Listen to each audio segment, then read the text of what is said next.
Hello and welcome to the Success Showcase. I'm your host, Eric Lopkin with the Modern Observer Group. And with me, as always, is Chip Januszewski from the Happiness and Success GPS. Chip, how you doing this week? I'm doing great. How about you, Eric? Doing fantastic.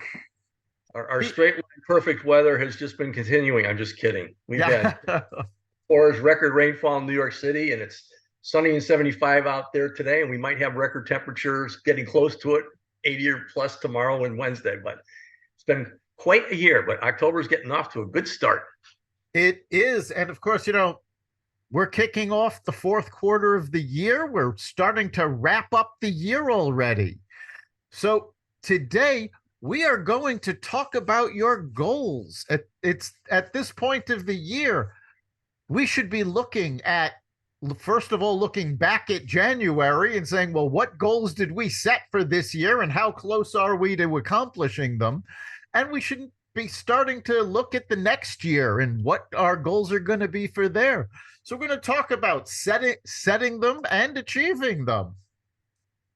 Yeah, that obviously this is a great time of the year to do it. And I think one of the keys that we're going to talk a lot about today is to keep the goals themselves simple. Obviously, you might have a major goal, but you have to set a lot of sub goals and map them out timing wise and so on and so forth to make that happen.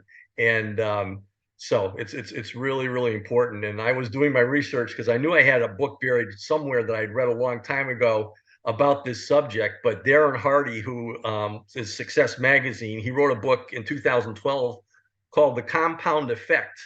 And basically, a one sentence summary that I read on Amazon said the compound effect will show you why big, abrupt changes rarely work and how you can change your life over time with the power of small daily steps, a routine that builds momentum and the courage to break through your limits when you reach them. So it's a great book. And basically, lesson number one is when you come up with a new life goal, immediately turn it into a daily habit. And basically, the way you do that is by breaking it into tiny little pieces that you can do and practice one day at a time. And we've talked about this as far as other things go, like the miracle morning and things like that.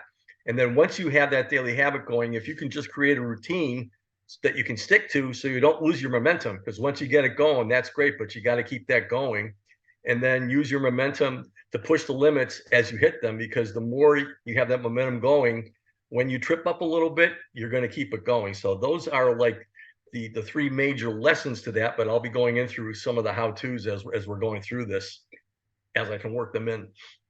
Yeah, and it's, breaking it down into small steps. We talk a lot about this for various reasons. What's so important is what David Allen of Getting Things Done calls next actions. And the big problem that most people have when they set their goals is they're this amorphous thing. And you need to break it down into actual steps you can take to get there. So figure out what that next action is. And the reason it's so important is because, as you said, big changes tend to fail because there's no such thing as one big leap. It's always a lot of little steps. When you take that leap, if you don't make it, you're stuck. There's nowhere else to go. When you take the small steps, you move. And as you said, you build that momentum. And that's what's so important. Yeah, and we talk all the time. I mean, a big leap is a big leap. We talk all the time about the only thing we have is the present moment. And there's no such thing as a big leap in the present moment unless you're long jumping or something like that.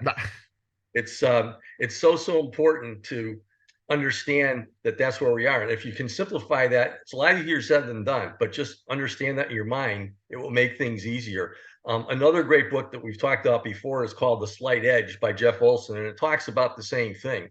But what he also talks about in that book, and what we need to talk about, obviously, this is kind of like a podcast that a lot of people were listening to for their businesses. but you have to sit down and write down goals for every aspect of your life. You take out a sheet of paper and just write down what are your goals for your health, for personal development, your professional goals. Obviously, whatever you do professionally is going to actually facilitate everything else that you got going. Finances are important, relationships, recreation, life in general, all these things. It's really, really important to just take out a sheet of paper and write them down.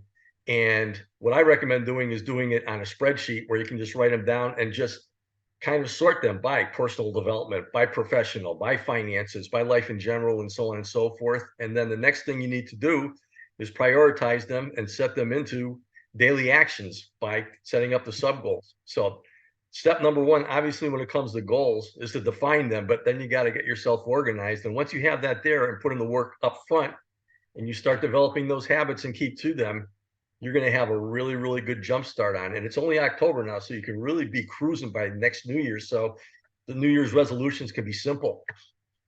Right. And it's important to keep in mind what categories are important to you. So those goals can be financial, professional, family oriented, relationships, spiritual. Figure out what is important to you and then have your goals match those categories.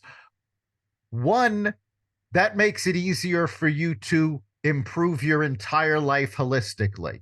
This way you're moving forward, but also it gives you balance. Because you have goals in all of those categories that are important to you, you're in a better frame of mind. You're more motivated because, again, these are important to you.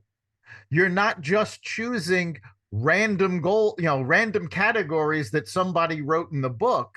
You're choosing the ones that motivate and are important to you and your life. And that changes from person to person. So you really have to think about it and say, what sections are important to me? And how can I improve each of them? Yeah, and as time goes on and you start practicing this, your priorities as far as what your goals are important to you are probably going to change too once you've accomplished this and once you've accomplished that. But again, the main thing is getting started. In the book, The Compound Effect, he talks about goal designing. And there are 3 tips that he has there. The first one we already talked about. Don't just think it, ink it. Put it down on paper. Basically, Napoleon Hill said, reduce your plan to writing. The moment you complete this, you will have definitely given concrete form to the intangible desire if you have that on paper.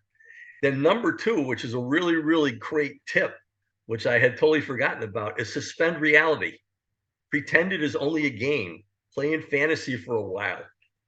Let the giant that lay dormant inside you out to play and have fun doing that. And Albert Einstein said the same thinking that has led you to where you are is not going to lead you to where you want to go. So if you get into fantasy land a little bit and start dreaming and again, writing down things, how-tos and so on and so forth, it helps out a whole lot. And then number 3 is think big.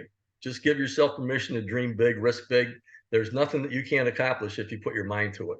So what's your calls it your BHAG? What's your big, hairy, audacious goal?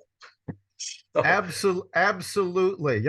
When we talk about designing goals, I very often break things down into 3 segments. Your initial goal. This is the minimum goal that's going to make you happy. In Agile, they refer to this as the minimum viable product. You'll be happy there, but it's not the whole goal. That's really the starting point.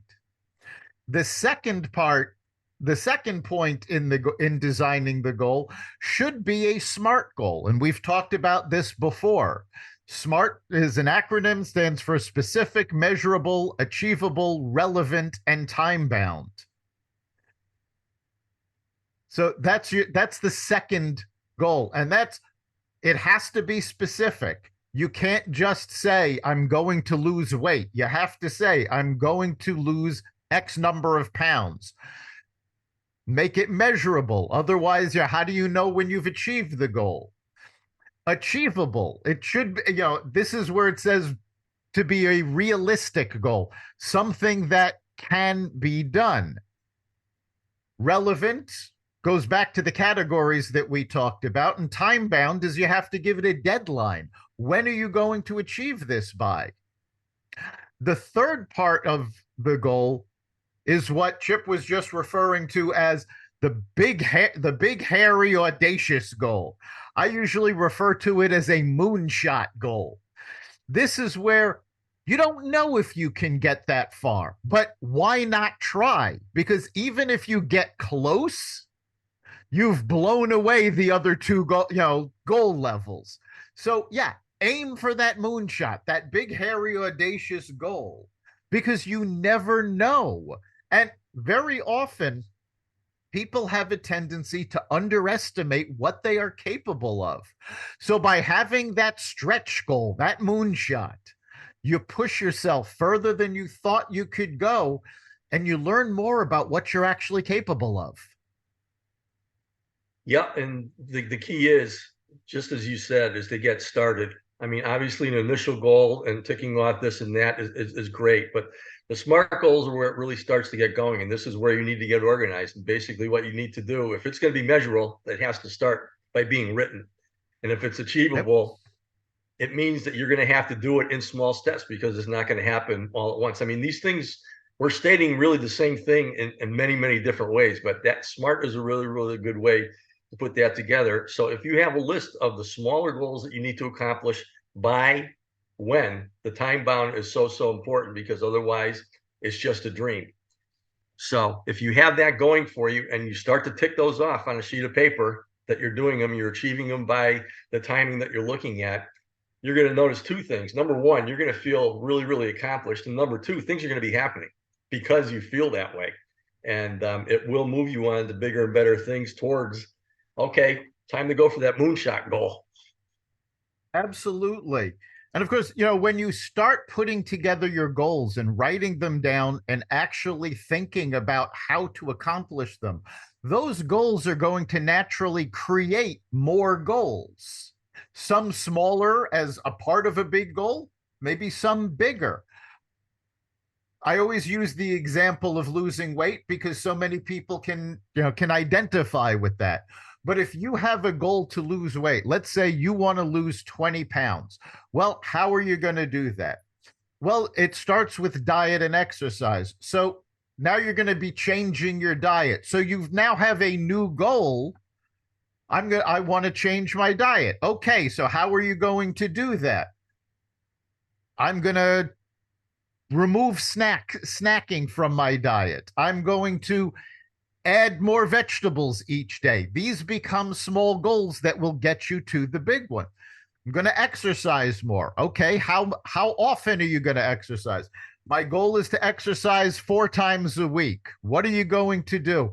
I'm going to walk a mile. Okay, maybe I'm not in shape enough to walk a mile. So I'm going to start with walking a quarter of a mile. And then next week, I'm going to walk a little further. So the goals tend to create more goals when you figure out all of them and you put them together. They become the process. They become all of the steps that you are taking to get to your goal. And then when you get to that 20, I've lost the 20 pounds. That was the initial goal. Maybe, you know what? I feel so much better than I did. I'm going to keep going. And it creates a larger goal. So you have to be flexible, start with those obvious goals, and then see where they lead you, both smaller and larger. And by putting that all together, you're actually building the life that you want to live. Yep. And again, getting back to it, you're doing it one moment at a time, one daily habit at a time.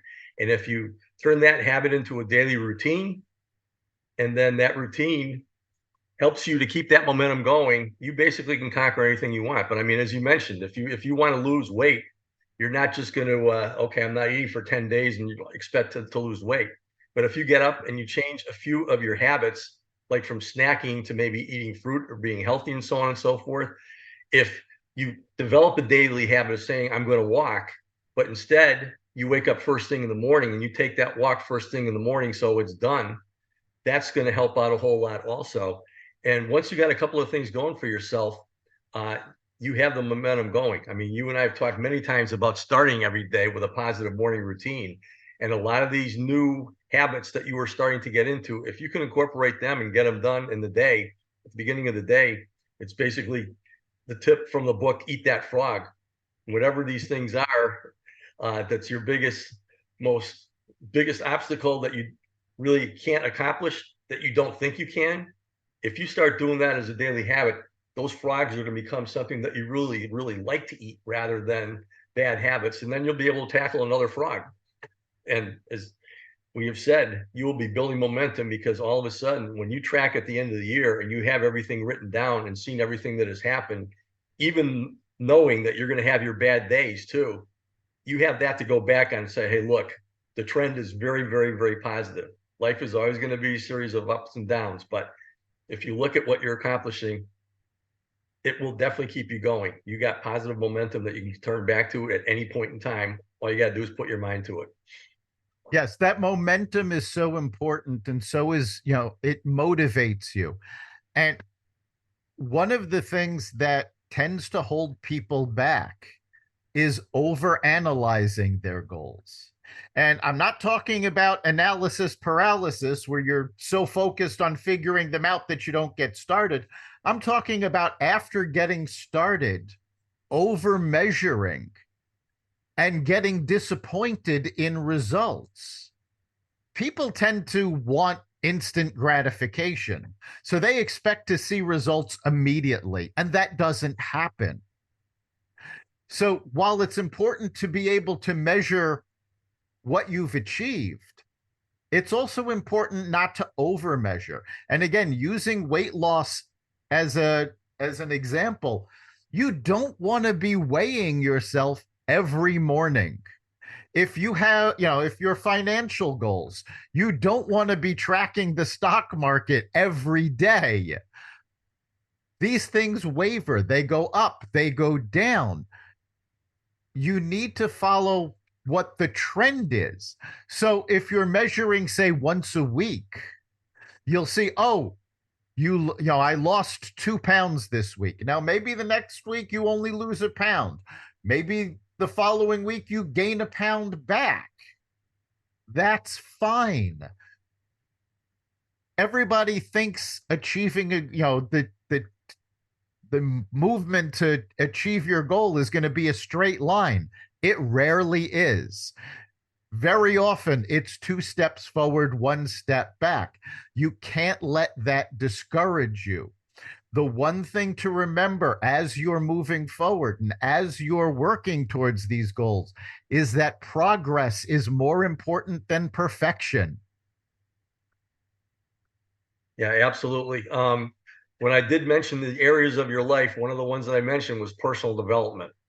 And if you can get into a personal development practice and set a goal to do this and work daily towards doing this, developing and maintaining a positive mindset, plain and simple. There are tools for doing that. And at every single present moment, you have the choice to act positively or negatively towards things. And if you can work on your own personal development, setting that positive thing for yourself, it's so important to do that. And all that is just realizing, number one, that you can do that. So choose positivity, be grateful for things, come up with a gratitude practice, go out there and help people out, consciously appreciate other people, throw out all the negatives in your life, criticizing, complaining, and so on and so forth. These things that you do to protect your own identity because you're imperfect and therefore everybody else is, and you have to emphasize that to yourself. That's not the way that we were created. We all came from good. And as soon as you can throw that out and take out that list and look at all the great things that you're doing once you start this program, it'll become crystal clear. And obviously, you can help other people do that too. We've talked several times about the courtroom in our own minds, where we are basically convicting ourselves for doing wrong. And the judge is there. We're the judge, we're the accused, but there's no jury there because they're all in their courtrooms doing the same thing. Yeah, and that positivity is a matter of perspective. And if you really think about things, when you start to complain about something, think about why you're complaining about this. And I actually had this conversation not that long ago. Someone was complaining because they went to a grocery store, they went to the supermarket, and there were no cashiers. It was all self checkout, and they were complaining about having to self checkout. And I pointed out to them, here, when you grow up in America, you have access to a greater variety of food than anywhere else in the world. You didn't have to grow and harvest the fruits and vegetables. You didn't have to hunt and raise cattle. You didn't have to slaughter the meat and butcher it yourself. You walked in, you pulled it off a shelf.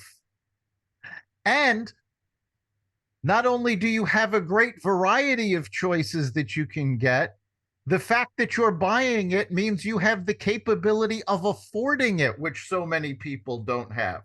So, with all of that going for you, you're complaining about having to scan the items? Think about all of the things that you take for granted.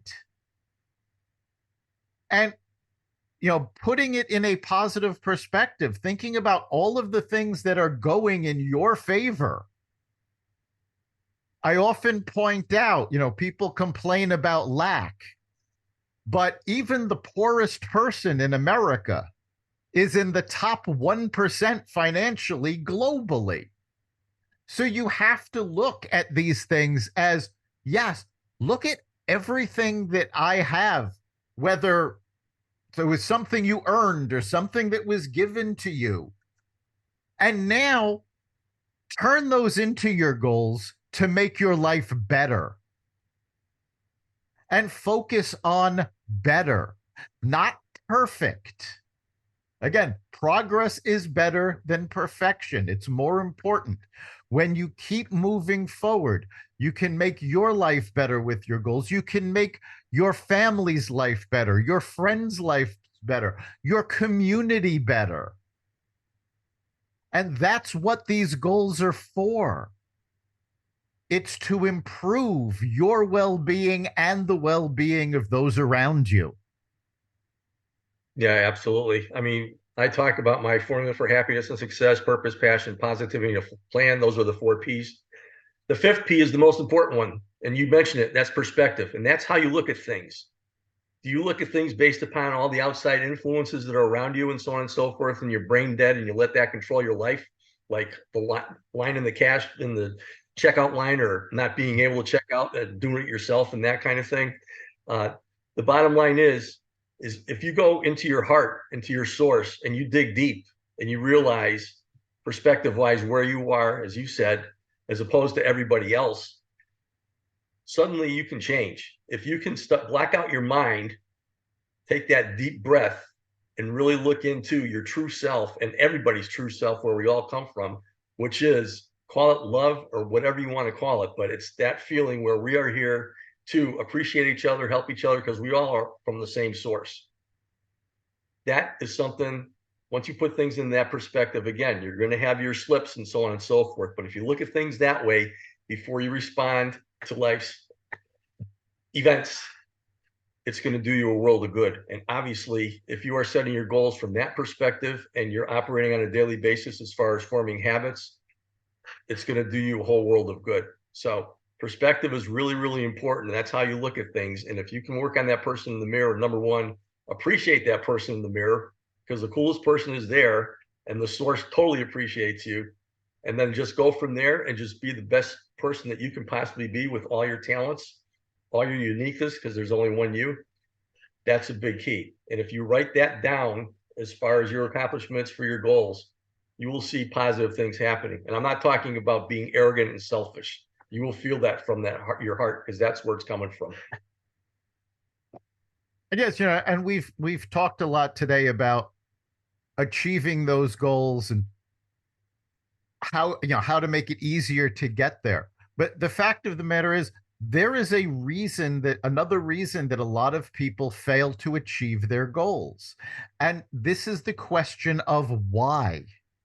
Why are you setting that goal? And it's something when you're setting the goal, you need to pay attention to. Because if it's not a why that motivates you, you're not going to achieve the goal. If you know, and again, I'm using the weight loss example. If you make that choice and you make the goal to lose weight, why are you doing it? Is it because you want to look better for an event? That motivates a lot of people. Is it for health reasons? That motivates people. But if you're setting the goal just because it sounds like a good goal to have, that's not going to motivate you. And you'll tend to give up on those goals.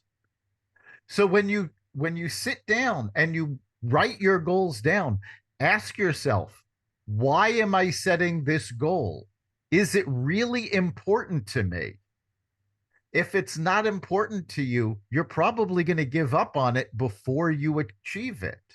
So make sure your goals matter to you and figure out what it is that you really want from them. Right? We are just about at the end of our time. So, Chip, what do you think is the big takeaway for our listeners this week? Well, I love your last statement, which basically is make goals your goals, not the goals of others based upon Yep. outside influences. And I do this and that. Make your goals from your heart. Look at how you do things. Realize there is no book out there of all the ifs and thens as far as how things are going to happen. Big leaps are not going to happen, but in the present moment, if you make a list, if you start developing a daily habit of what you're looking to accomplish, turn that into a routine and build momentum, and then reach for more, that's the way to do it. It's a process, but if you can start that right now, one little step at a time, start writing and make it happen. And by the new year, you'll be saying, wow, I already accomplished this. Yeah, I think for me, the big takeaway is take those small steps, but don't underestimate how much you can accomplish. Those moonshot goals are there for a reason. They're there to push you. And good goals, while they should be achievable, should also make you stretch and make you work a little bit to achieve them. And they should be a little scary. Maybe you won't get there, but maybe you will. And if you don't underestimate yourself, and if you put in the time to do it right, you'll be amazed at how much more you can accomplish. And once you achieve those moonshot goals, where can you go next? The future has to be written by you, and you get to decide what you accomplish. And I think that's the most important thing, at least for me, for people to remember. You've been listening to the Success Showcase. You can catch every episode of Success Showcase at xvadio.com/podcasts, the Apple Podcasts app, Google Podcasts, Spotify, iHeartRadio, Audible, Amazon Music, and wherever you find podcasts. Remember, make this your best week ever and make next week even better. We'll see you then.